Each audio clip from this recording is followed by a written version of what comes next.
Ladies and gentlemen, pull out your hair ties. It's time to let your hair down and truly get funky. Okay, so when it comes to blow drying your fringe, my first top tip for you is to always start with your fringe. Don't leave your fringe till last, okay? Leave the rest of your blow dry till last, but start with your fringe, because by the time you've dried your hair, particularly if you've got a cowslick or anything, your fringe will have started to dry in its own direction, and that's when you get those hideous kinks in that you can't manage. The next most important thing is that you need to have a product in your hair.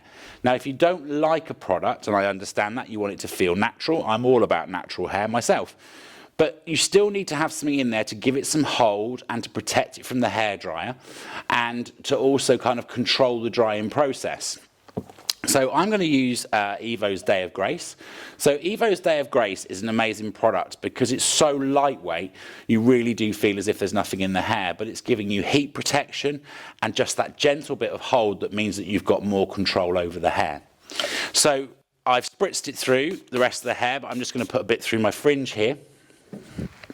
Then comb it through.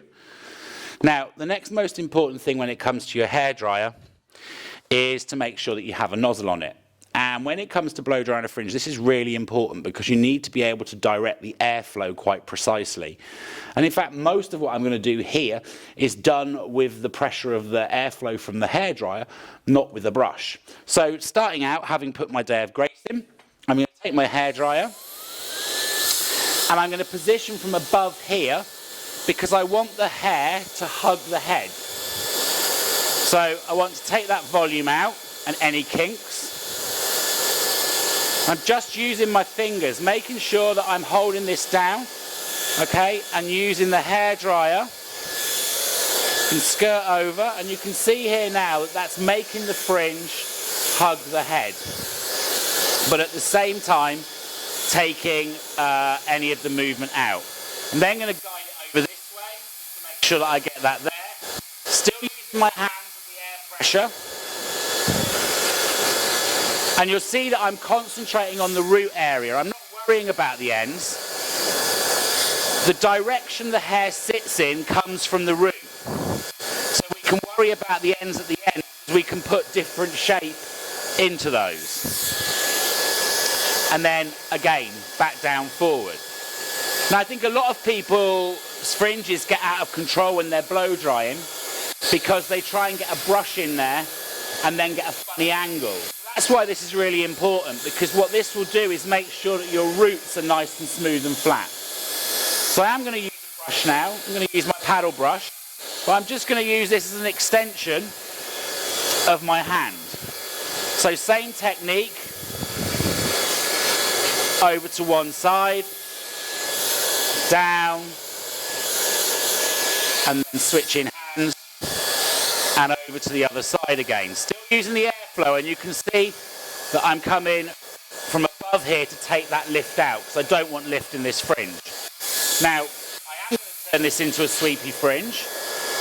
My roots are now dry, so now I'm going to start telling the hair where I want it to go.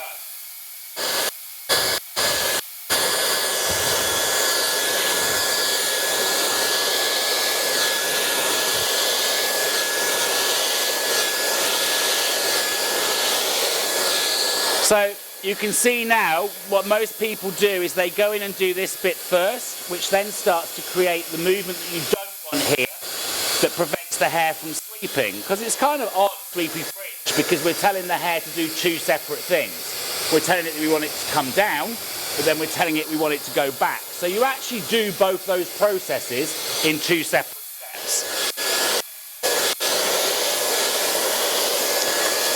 So I'm happy now that I've got my sweep in there. So now I need to start bringing this across. So to do that, I'm going to swap hands again. Take my hair here, put my paddle brush in, and now I'm going to be much more forceful with these ends. So I'm going to really start putting a kink into these ends.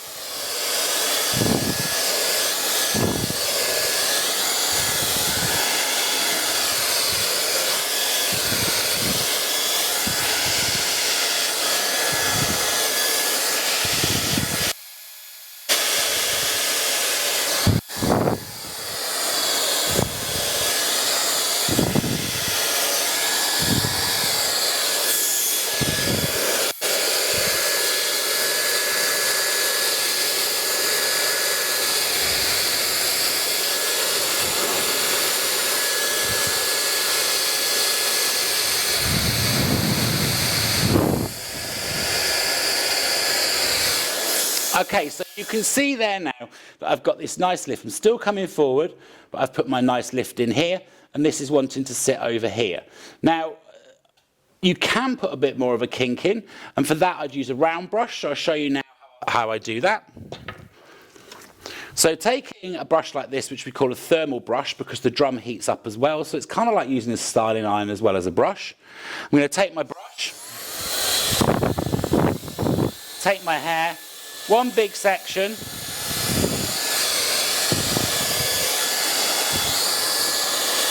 and then I'm going to pull the hair like so. But it doesn't matter now because my root, the shape is in at the root area. So it doesn't matter now that I'm pulling the hair in that direction because the root is already set in place. So I'm just heating the hair up, I'm not moving it around a lot.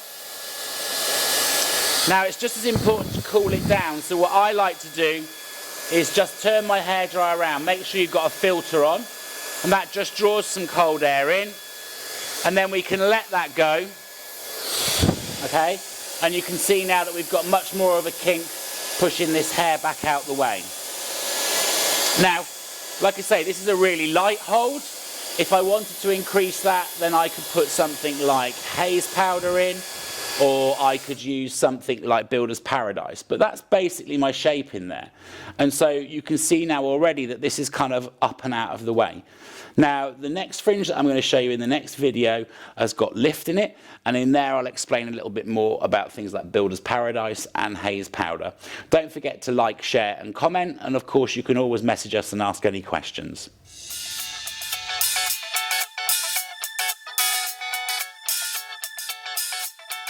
Let your hair down.